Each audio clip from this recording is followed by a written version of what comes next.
Slam à l'écoute.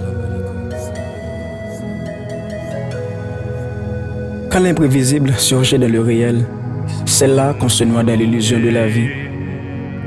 Le poète a le vécu du réel frappé par l'imprévisible, et quand la réalité change, on s'adapte. Tu es sorti ce jour-là, et tu m'as confié des tâches, un peu de ménage comme ça et là. Je me suis toujours montré capable, pour qu'on ne me prenne pas pour un lâche. Je fais comme d'hab, et parfois je me suis contenté à faire le chat, juste pour m'échapper à la nuit. Pendant que je fais ma sieste, j'ai reçu l'appel ennuyeux d'un homme qui me disait « Tu ne te portes pas très bien ». Et j'étais toujours dans le demi-sommeil. Encore cet appel persistant qui me réveille.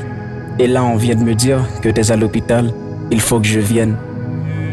Je me préparais en urgence pour aller te trouver.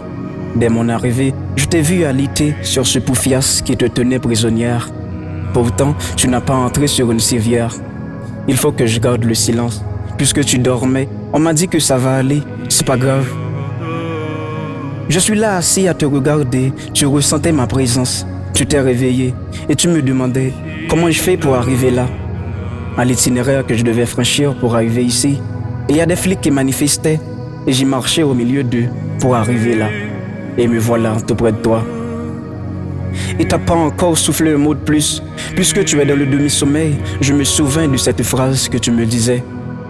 En asseyant copieusement sur le lit au moment qu'on devrait s'en aller. Tu m'avais dit, ne t'en fais pas.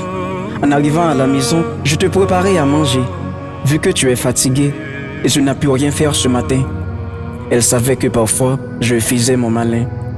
Pourtant, elle n'a pas tenu sa promesse. Au lieu d'elle, ce fut moi qui préparais à manger. Une soupe, juste pour elle seule, pas plus. Et ensuite, la nuit se pointa. J'allais me coucher, triste, mais dans l'espoir qu'il ira mieux le lendemain.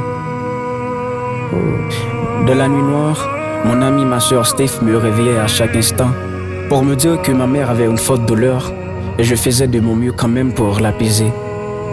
Dès notre réveil, je remarquais que ça n'allait pas mieux comme je l'espérais et là j'ai appelé tout le monde de me venir en aide. Je me débrouillais pour qu'on puisse aller à l'hôpital et après toute une semaine d'observation, elle n'était plus dans un état de rester à la maison. On devait l'hospitaliser en urgence. Tout est devenu nouvelle, tout a changé. Je suis en train de prendre soin d'elle et je ne peux pas fuir à mes responsabilités. Je n'ai jamais été préparé pour l'inattendu. Face à cette triste réalité qui surgit, prête à submerger ma vie, qui me rend aussi trop tendue. Là où je suis tombé, je refuse de croire ce qui est arrivé pour ne pas transporter par cette vague de tristesse. Le réel nous impose, prêt à nous étouffer. Et quand l'imprévisible surgit dans le réel, de là vient tout autre embarras de la vie. C'est là que vient l'illusion et ma vie a changé de direction. Je viens de comprendre aussi que personne ne sera prêt pour l'imprévisible. Il vient sans prévenir, avec toute sa modification de vie. Alors maman, toi qui n'as jamais imaginé que ta vie serait basculée dans cette vide, tu n'as jamais rêvé une telle vie, femme vaillante, brave que tu es. Tu es à la fois père et mère, et la vie ne t'a jamais fait part de ses secrets. Combien de temps encore tu vas rester dans l'oubli, sans piper mot? Tu es resté dans cette salle d'attente, sans bouger, sans parler, avec les yeux fixés en l'air. Et là où tu es couché, tu peux rien faire. Je veux que tu restes avec moi, malgré tout, même sans le sourire, sans tes mots.